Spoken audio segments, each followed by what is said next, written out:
এবং আমাদের মুসলমান যাতে বিজয়ী হয়, আল্লাহ পাকের নিকট দোয়া করি আল্লাহ পাক যেন এই ইহুদিদেরকে পরাস্ত করে দেন এবং মুসলমানদেরকে বিজয় দান করেন, আমিন।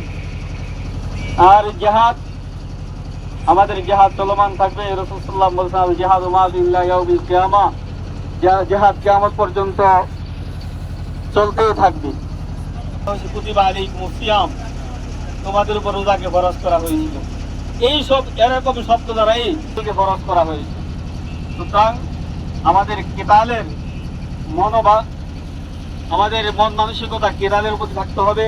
আমরা সর্বদাই তৈরি থাকতে হবে যাতে করে আমরা, যদি আমাদের কেতালে ডাক আসে, যাতে আমরা প্রস্তুত থাকতে পারি।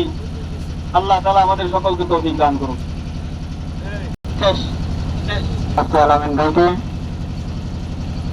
যদি এমনিতে কারো কোনো ধরনের প্রতিভা থাকে, আলহামদুলিল্লাহ।